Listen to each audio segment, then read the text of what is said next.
Capítulo 13. ¿Crees en las hadas? Cuanto antes nos liberemos de este espanto, mejor. El primero en salir de su árbol fue Rizos.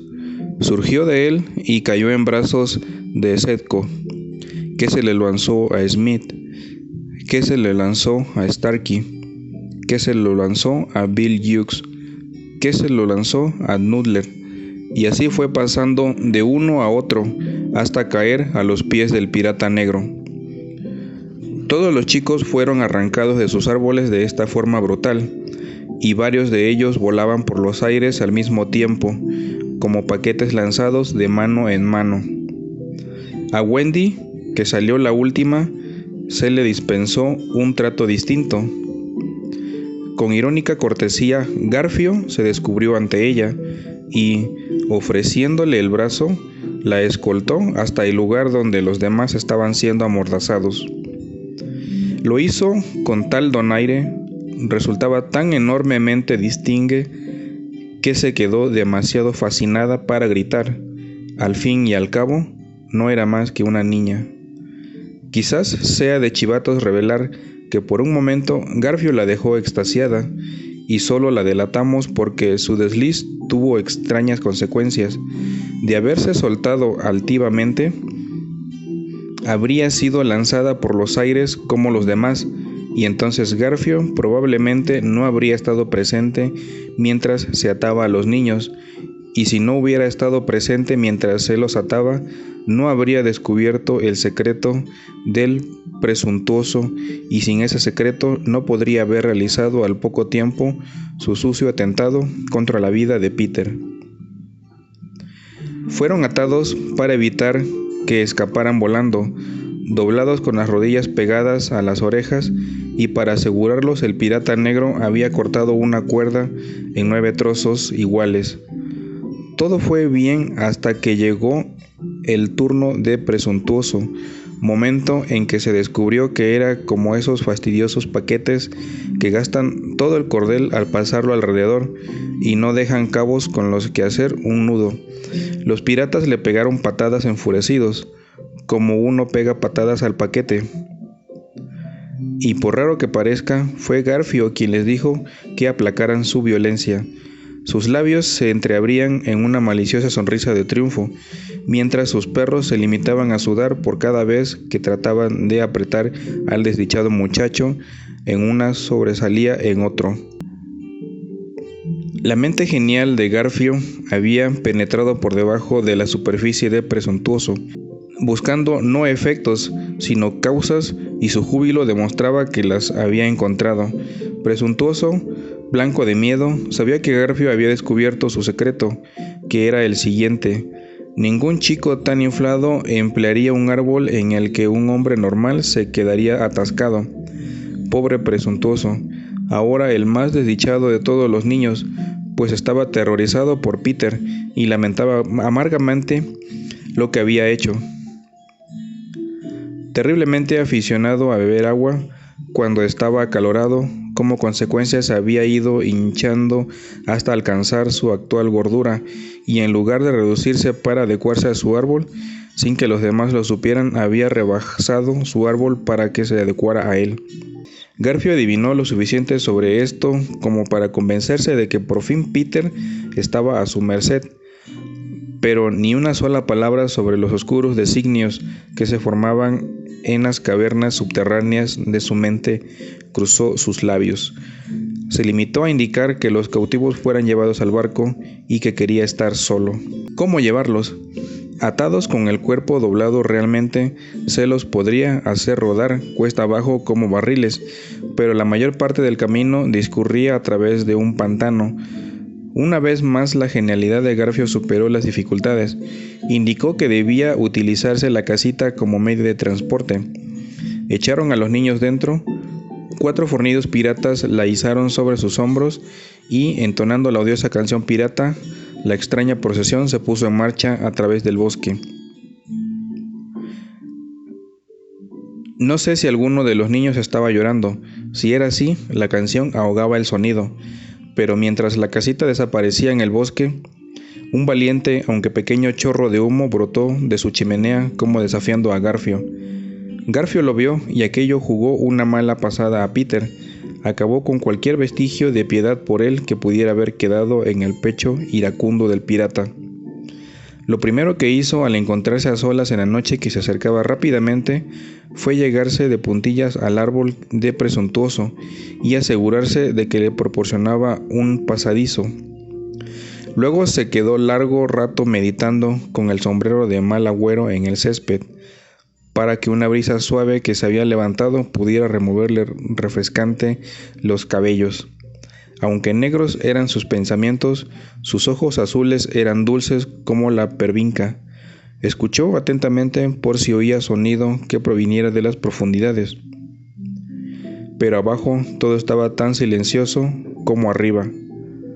La casa subterránea parecía ser una morada vacía más en el abismo.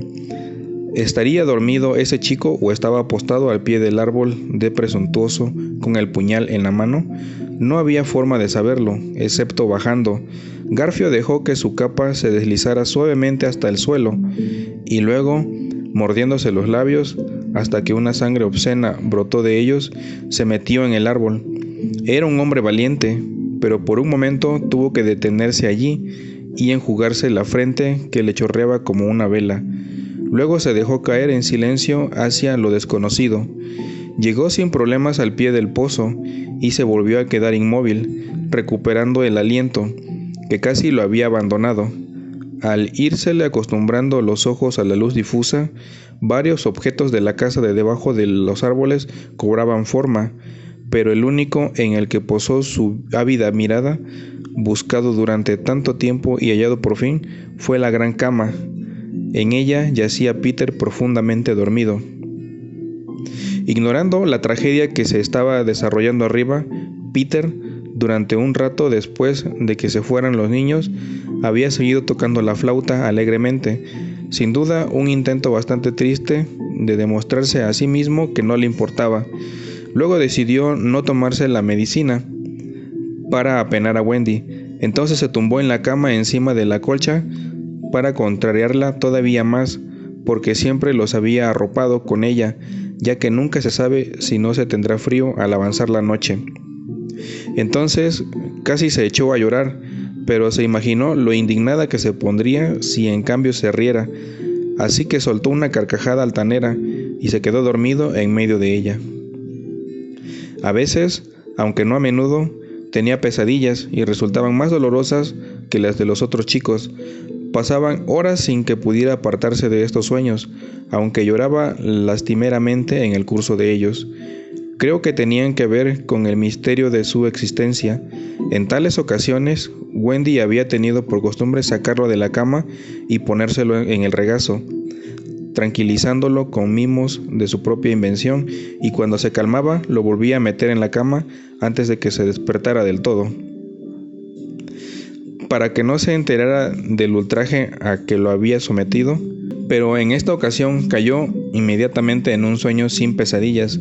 Un brazo le colgaba por el borde de la cama, tenía una pierna doblada y la parte incompleta de su carcajada se le había quedado abandonada en la boca, que estaba entreabierta, mostrando las pequeñas perlas.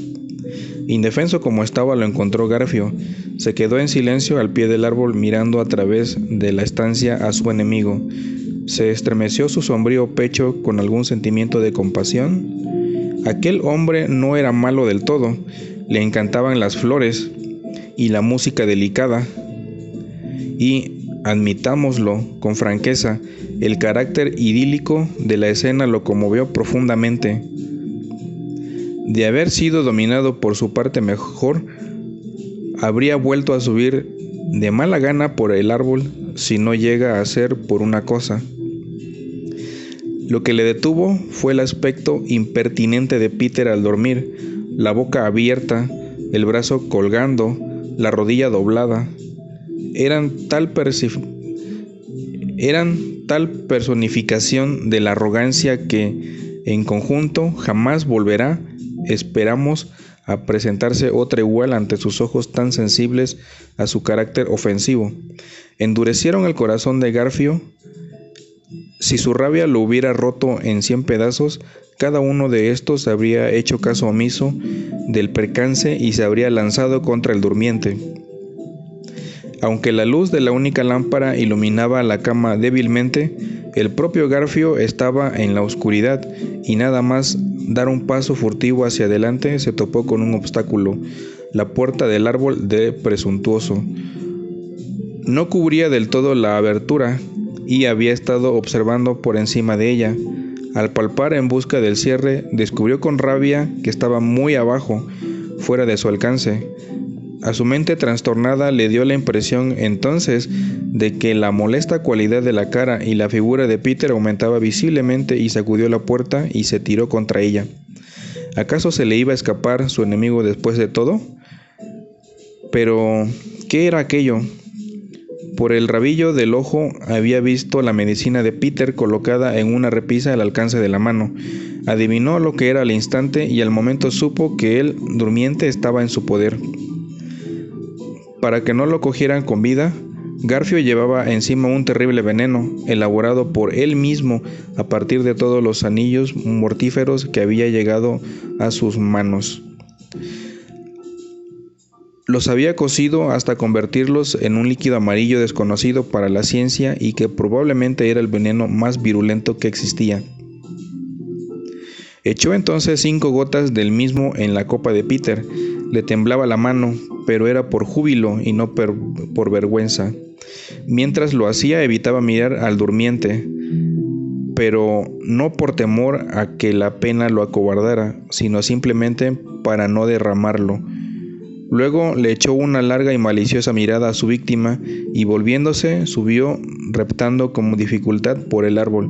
Al salir a la superficie parecía el mismísimo espíritu del mal surgiendo de su agujero.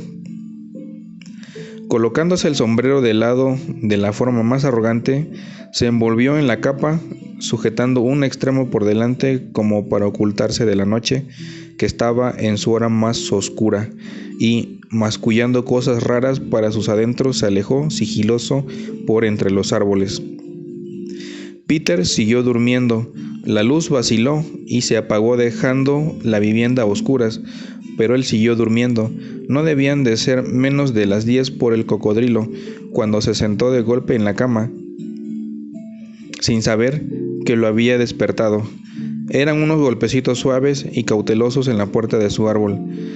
Suaves y cautelosos, pero en aquel silencio resultaban siniestros. Peter buscó a tientas su puñal hasta que su mano lo agarró. Entonces habló. ¿Quién es? Durante un buen rato no hubo respuesta. Luego volvieron a oírse los golpes. ¿Quién es? No hubo respuesta. Estaba sobre ascuas y le encantaba estar sobre ascuas. Con 2 zancadas se plantó ante la puerta. A diferencia de la puerta de Presuntuoso, esta cubría la abertura, así que no podía ver lo que había al otro lado, como tampoco podía verlo a él, quien estuviera llamando. «No abriré si no hablas», gritó Peter. Entonces, por fin habló el visitante, con una preciosa voz como de campanas. «Déjame entrar, Peter». Era Campanilla, y rápidamente le abrió la puerta. Entró volando muy agitada, con la cara sofocada y el vestido manchado de barro. «¿Qué ocurre?» «¿A que no lo adivinas?», exclamó y le ofreció 3 oportunidades. «Suéltalo», gritó él, y con una sola frase incorrecta, tan larga como las cintas que se sacan los ilusionistas de la boca, le contó la captura de Wendy y los chicos. El corazón de Peter latía con furia mientras escuchaba. Wendy prisionera y en el barco pirata. Ella, a quien tanto le gustaba que las cosas fueran como es debido. «Yo la rescataré», exclamó, abalanzándose sobre sus armas. Al abalanzarse se le ocurrió una cosa que podía hacer para agradarla, pues tomarse la medicina. Su mano se posó sobre la pócima mortal.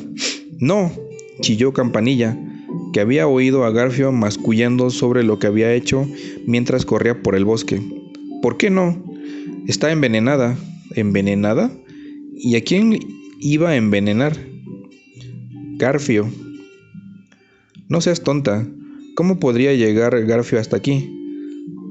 Ay, Campanilla no tenía explicación para esto. porque ni siquiera ella conocía el oscuro secreto del árbol de Presuntuoso. No obstante, las palabras de Garfio no habían dejado lugar a dudas. La copa estaba envenenada. Además, dijo Peter muy convencido, no me he quedado dormido. Alzó la copa, ya no había tiempo para hablar, era el momento de actuar, y con uno de sus veloces movimientos Campanilla se colocó entre sus labios y el brebaje lo apuró hasta las heces. Pero Campanilla, ¿cómo te atreves a beber mi medicina? Pero ella no contestó, ya estaba tambaleándose en el aire. ¿Qué te ocurre?, exclamó Peter asustado de pronto. Estaba envenenada, Peter, le dijo ella dulcemente. Estaba envenenada, Peter, le dijo ella dulcemente, y ahora me voy a morir. Oh, Campanilla, ¿te la bebiste para salvarme? Sí. Pero, ¿por qué, Campanilla? Las alas ya casi no la sostenían, pero como respuesta se posó en su hombro y le dio un mordisco cariñoso en la barbilla. Le susurró al oído, cretino. Luego, tambaleándose hasta su aposento, se tumbó en la cama. La cabeza de él llenó casi por completo la cuarta pared de su pequeña habitación, cuando se arrodilló angustiado junto a ella. Su luz se debilitaba por momentos, y él sabía que si se apagaba ella dejaría de existir. A ella le gustaban tanto sus lágrimas que alargó un bonito dedo y dejó que corrieran por él. Tenía la voz tan débil que al principio él no pudo oír lo que decía. Luego lo oyó. Le estaba diciendo que creía que podía ponerse bien de nuevo si los niños creían en las hadas. Peter extendió los brazos. Allí no había niños y era por la noche, pero se dirigió a todos los que podían estar soñando en el país de nunca jamás, y que por eso estaban más cerca de él de lo que pensáis. Niños y niñas en pijama y bebés indios desnudos en sus cestas colgadas de los árboles. ¿Creéis?, gritó. Campanilla se sentó en la cama casi con viveza para escuchar cómo se decía su suerte. Le pareció oír respuestas afirmativas, pero no estaba segura. ¿Qué te parece?, le preguntó Peter. ¿Sí creéis?, les gritó él. Aplaudid, no dejáis que Campanilla se muera. Muchos aplaudieron, algunos no. Unas cuantas bestezuelas soltaron bufidos. Los aplausos se interrumpieron de repente, como si incontables madres hubieran entrado corriendo en los cuartos de sus hijos para ver qué demonios estaba pasando, pero Campanilla ya estaba salvada. Primero se le fue fortaleciendo la voz, luego saltó de la cama y por fin se puso a revolotear como un rayo por la habitación, más alegre e insolente que nunca. No se le pasó por la cabeza dar las gracias a los que creían, pero le habrían gustado darle su merecido a los que habían bufado. Y ahora a rescatar a Wendy. La luna corría por un cielo nublado cuando Peter salió de su árbol, cargado de armas y sin apenas nada más para emprender su peligrosa aventura. No hacía el tipo de noche que él hubiera preferido. Había tenido la esperanza de volar, no muy lejos del suelo, para que nada inusitado escapara a su atención, pero con aquella luz mortecina volar bajo habría supuesto pasar su sombra a través de los árboles, molestando así a los pájaros y notificando a un enemigo vigilante que estaba en camino. Lamentaba que el haber puesto unos nombres tan raros a los pájaros de la isla les hiciera ahora ser muy indómitos y difíciles de tratar. No quedaba más remedio que ir avanzando al estilo indio, en lo cual por fortuna era un maestro, pero ¿en qué dirección?, ya que no estaba seguro de que los niños hubieran sido llevados al barco. Una ligera nevada había borrado todas las huellas y un profundo silencio reinaba en la isla, como si la naturaleza siguiera a una horrorizada por la reciente carnicería. Había enseñado a los niños algo sobre cómo devolverse en el bosque que él mismo había aprendido por Tigridia y Campanilla, y sabía que en medio de una calamidad no era probable que lo olvidaran. Presuntuoso si tenía oportunidad. Harían marcas en los árboles, por ejemplo. Rizos iría dejando caer semillas, y Wendy dejaría su pañuelo en algún lugar importante. Pero para buscar estas señales era necesario la mañana, y no podía esperar. El mundo de la superficie lo había llamado. pero no lo iba a ayudar. El cocodrilo pasó ante él, pero no había ningún otro ser vivo, ni un ruido, ni un movimiento. Sin embargo, sabía muy bien que la muerte súbita podía estar acechando junto al próximo árbol o siguiéndole los pasos. Pronunció este terrible juramento: esta vez Garfio o yo. Entonces avanzó arrastrándose como una serpiente y luego, erguido, cruzó como una flecha un claro en el que jugaba la luna, con un dedo en los labios y el puñal preparado. Era enormemente feliz.